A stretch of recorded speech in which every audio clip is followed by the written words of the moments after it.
एकदम मोकळी मऊसूद दाणेदार अशी आपली खिचडी झालेली आहे आणि त्याच्यासोबत मस्त अशी उपवासाची कढी केलेली आहे। नमस्कार मैत्रिणींनो, स्वागत आहे तुमचं पुष्पा पाटील किचनमध्ये। सध्या उपवासाचा महिना चालू आहे, त्यामुळे म्हटलं उपवासाचीच रेसिपी टाकू, साधी सिंपल अशी। तर साबुदाणा खिचडी करायची आहे आज आपल्याला आणि त्यासोबत करायची आहे मस्त अशी उपवासाची कढी। साबुदाणा खिचडी तर आपण नेहमीच करत असतो, पण कधी कधी ते एकदम गिचका होते, कधी कधी एकदम अशी कडक होऊन जाते, तर ती आपल्याला खायला म्हणजे त्रासदायक असते। तर त्याच्यासाठी आपल्याला साबुदाणा योग्य पद्धतीने भिजवायचा असतो। तर ते मी तुम्हाला एकदम सविस्तरपणे सांगणार आहे। इथे खिचडी करण्यासाठी 1 वाटी मी साबुदाणा घेतलेला आहे। वजनी प्रमाणामध्ये 150 ग्रॅम आहे। ह्या साबुदाण्याला आता आपल्याला हलकसं भाजून घ्यायचं आहे। इकडे गॅसवर कढई ठेवलेली आहे तापायला। आता हा साबुदाणा आपल्याला कढईमध्ये टाकून घ्यायचा आहे। आता हा साबुदाणा आपल्याला 3-4 मिनिट मीडियम गॅसवर भाजून घ्यायचा आहे। साबुदाणा आपल्याला अगदी डाग पडेपर्यंत नाही भाजायचा आहे, सतत हलवत असा व्यवस्थित भाजून घ्यायचा।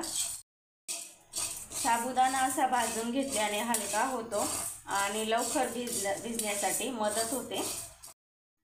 साबुदाणा आपला छान असा भाजला गेलेला आहे। आता आपण हा काढून घेऊ। भाजून घेतलेला साबुदाणा आता आपल्याला थोडा वेळ थंड करून घ्यायचा आहे। थोडा वेळ थंड केल्यानंतर साबुदाणा आपल्याला 3-4 पाण्याने व्यवस्थित असा धुवून काढायचा आहे।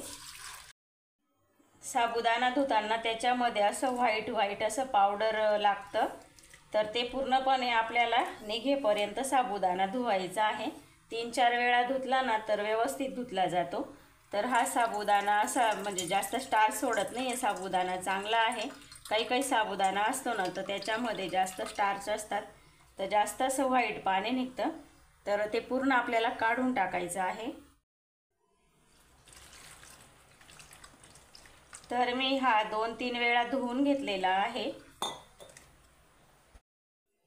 तर आता साबुदाणा धुवून झालेला आहे। आता पाणी टाकून घ्यायचं आहे साबुदाण्यामध्ये। तर साबुदाणा भिजवण्यासाठी पाण्याचं प्रमाण आपल्याला अगदी व्यवस्थित ठेवायचं असतं, तरच साबुदाणा खिचडी छान अशी बनते। मी इथे अर्धा इंच साबुदाणा बुडेल एवढं पाणी ठेवलेलं आहे। एवढंच पाणी ठेवायचं म्हणजे साबुदाणा अगदी व्यवस्थित असा भिजून जातो। आता या साबुदाण्याला आपल्याला झाकून ठेवून द्यायचं आहे 4 ते 5 तासासाठी, किंवा रात्रभर सुद्धा ठेवू शकतात। इथे मी रात्रभर साबुदाणा भिजवायला ठेवून दिलेला होता आणि बघा किती छान असा साबुदाणा भिजून गेलेला आहे। बघा किती छान असा साबुदाणा भिजलेला आहे, एकदम मोकळा दाणेदार असा झालेला आहे, पण एकदम मऊसर झालेला आहे। असा दाबला ना हाताने तर एकदम असा दाबला जातो, बघा इतका छान असा साबुदाणा भिजलेला आहे। तर आता हे साबुदाणे आपण थोडा वेळ बाजूला ठेवू। मी इथे अर्धी वाटी शेंगदाणे घेतलेले आहेत, छान असे भाजून घेतलेले, थोडेसे असे खरपूस भाजायचे, म्हणजे खिचडी खाताना खूप छान लागते। शेंगदाण्यांची मी सालं काढून घेतलेली आहेत।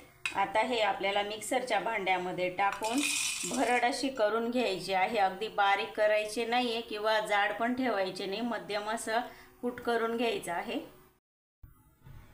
तर असं या पद्धतीने जाडसर असं कूट करून घेतलेलं आहे। अगदीच बारीक पण नाही केलेलं आणि एकदम जाड पण नाही ठेवलेलं, असं जाडसर अशी भरड करून घेतलेली आहे। 2 मी मिरच्या इथे बारीक कट करून घेतलेल्या आहेत। तिखट नाही आहेत त्या, तुम्ही तुमच्या आवडीप्रमाणे तिखट घेऊ शकता। आणि एक मीडियम साईजचा बटाटा बघा मी साल काढून अशा पद्धतीने कापून आणि पाण्यामध्ये ठेवून दिलेला आहे। इथे कढई ठेवलेली आहे गॅसवर। आता आपण लगेच साबुदाण्याची खिचडी करून घेऊ। तर आता मी कढईमध्ये तेल टाकत आहे।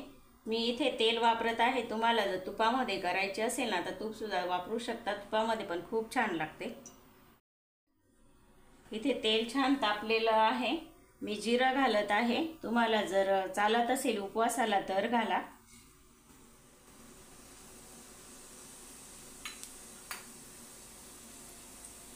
मिरची घालून घेऊ। मिरची आपल्याला हलकीशी परतवून घ्यायची, म्हणजे अशी छान लागते साबुदाण्यामध्ये खाताना। मिरची हलकीशी डाग पडेपर्यंत परतून झालेली आहे। आता याच्यामध्ये आपल्याला बटाटा टाकून घ्यायचा आहे।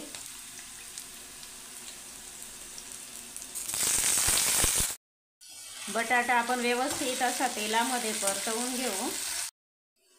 बटाटा आणि मिरची परतवत असताना याच्यामध्ये थोडंसं आपल्याला मीठ घालून घ्यायचं आहे, म्हणजे खाताना हे असं बटाटा आणि मिरची अळणी लागत नाही। बटाटा एखाद मिनिट मीठ घालून परतवून घेतला आणि छान असा शिजून गेलेला आहे। थोडासा शिजवून घ्यायचा, कारण आपण कच्चाच बटाटा इथे वापरलेला आहे।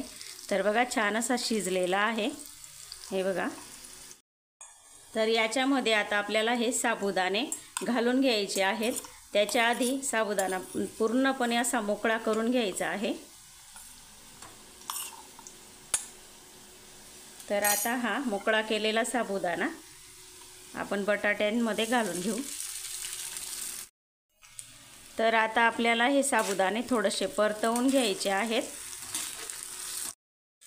तर साबुदाणा इथे 1 मिनिटभर छान असा परतवून घेतला आणि बघा थोडासा असा ट्रान्सपरंट दिसायला लागलेला आहे। तोपर्यंत आपल्याला साबुदाणा छान परतवून घ्यायचा आहे। आता याच्यावरती आपल्याला 1 मिनिटासाठी झाकण ठेवून छान अशी वाफ काढून घ्यायची आहे। 1 मिनिट झालेला आहे। आता आपण झाकण काढून घ्यायचं आहे आणि छान अशी वाफ बसलेली आहे साबुदाण्यांना आणि खूप छान असे झालेले आहेत बघा, एकदम असे सुटसुटीत झालेले आहेत। आता याच्यामध्ये आपण शेंगदाण्याचं कूट घालून घेऊ। शेंगदाण्याचं कूट कधी पण असं नंतरच घालायचं, म्हणजे ते एकदम असं जळत नाही। सुरुवातीला साबुदाण्यांसोबत घातलं ना कूट, तर ते जळायला लागतं आणि साबुदाणे व्यवस्थित असं परतले जात नाही। त्याच्यामुळे नंतरच असं कूट घालायचं। आता याच्यामध्ये आपण चवीनुसार मीठ घालून घेऊ। आपण आधी सुद्धा मीठ घातलेलं होतं, तर त्यानुसारच आता आपल्याला मीठ घालायचं आहे। मिक्स करून घ्यायचं व्यवस्थित।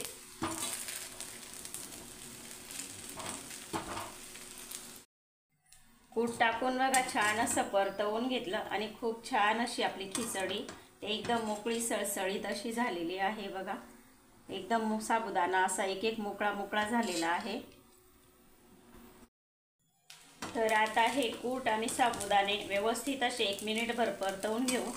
छान असे परतले का आपली खिचडी तयार आहे। तर झालेली आपली मस्त अशी खिचडी आणि कूट सुद्धा असं व्यवस्थित आहे, अगदी म्हणजे असं जळलेलं नाही आहे, एकदम छान असं साबुदाण्यांमध्ये दिसतं। तर बघा अशा पद्धतीने आपली खिचडी तयार झालेली आहे। साबुदाणे आपले झालेले आहेत। आता आपल्याला उपवासाची कढी करायची आहे, तर त्याच्यासाठी मी इथे पाव वाटी शेंगदाणे घेतलेले आहेत आणि 4 हिरव्या मिरच्या घेतलेल्या आहेत। जास्त तिखट नाही आहेत या मिरच्या, म्हणून 4 घेतलेल्या आहेत। तुम्ही तुमच्या आवडीप्रमाणे घेऊ शकता। आणि अर्धा लिटर ताक घेतलेलं आहे। तर आता मिक्सरच्या भांड्यामध्ये आपल्याला शेंगदाणे आणि ही मिरची वाटून घ्यायचं आहे, बारीक असं दळून घ्यायचं आहे। मिरचीचे तुकडे करून घालायचे, म्हणजे लवकर वाटली जाते। थोडंसं पाणी टाकून घ्यायचं आहे आपल्याला, म्हणजे छान असं बारीक वाटलं जाईल। तर बघा छान असं बारीक वाटून घेतलेलं आहे। या पद्धतीने वाटून घ्यायचं मिरची आणि शेंगदाणे। तर इकडे कढई ठेवलेली आहे कढी करण्यासाठी। तर कढई थोडीशी गरम होऊ द्यायची आपल्याला। कढई गरम झालेली आहे। आता पळीभर आपण तेल घालून घेऊ। तेलाऐवजी तुम्ही तूप सुद्धा वापरू शकता। तेल छान असं तापलेलं आहे। आता आपण जिरं घालू।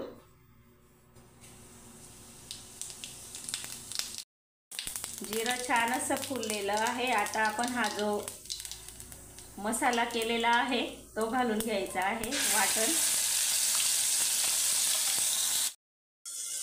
थोडंसं परतवून घ्यायचं आहे तेल सुटेपर्यंत।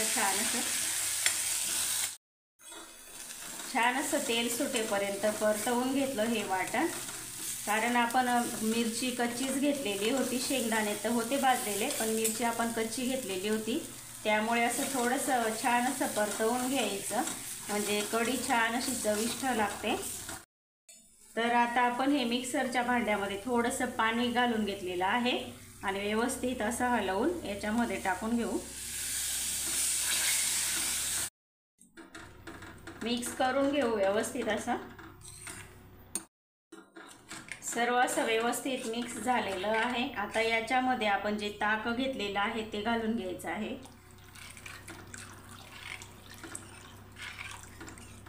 आणि खाली एका हाताने असं मिक्स करत राहायचं।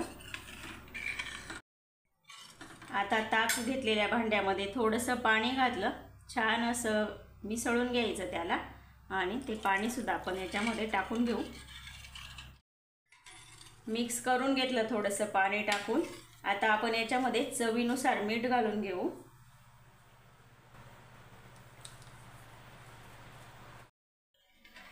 आता ही कढी आपण मीडियम गॅसवर छान अशी उकळी फुटेपर्यंत उकळवून घ्यायची आहे। मध्ये मध्ये असं कढी मिक्स करत राहायचं, म्हणजे ढवळत राहायची कढी, कारण आपण दाण्याचं कूट घातलेलं आहे। त्याच्यामध्ये आपण बेसन नाही घातलेलं, कारण ती उपवासाची आहे, त्याच्यामुळे आपण दाण्याचं कूट इथे वापरलेलं आहे। तर ती अशी फुटू शकते, त्याच्यामुळे आपण असं मध्ये मध्ये मिक्स करत राहायचं आहे तिला। कढी करताना कधी पण आहे ना मीडियम गॅसवरच उकळवायची। आपण उपवासाची कढी करो किंवा साधी कढी करो, अशी मीडियम गॅसवर उकळवायची, म्हणजे चवीला खूप छान लागते। मीडियम गॅसवर बघा छान अशी कढी उकळवून घेतलेली आहे। मस्त मध्ये मध्ये अशी मिक्स करत राहायची, म्हणजे छान अशी कढी होते एकजीव। बघा ती छान अशी झालेली आहे। अशी घट्टसर अशी करायची, म्हणजे साबुदाण्यांमध्ये खाताना असे एकदम म्हणजे पाणी पाणी असं लागत नाही। तयार आहे आपली मस्त अशी उपवासाची कढी। याला फोडणीचं ताक असं सुद्धा म्हणतात। तर तयार आहे आपली मस्त अशी गरमागरम साबुदाण्याची खिचडी आणि कढी। तर आपण लगेच आता खायला घेऊ। बघा किती असा मोकळा मोकळा झालेला आहे, एकदम असा सळसळीत, एकदम मऊसर आहे तरी सुद्धा मोकळा आहे। एकोण एक असा दाना दाना मोकळा आहे। तयार आहे आपली मस्त अशी साबुदाणा खिचडी, मऊ लुसलुशीत आणि मोकळी मोकळी खिचडी, आणि त्याच्यासोबत मस्त अशी उपवासाची कढी।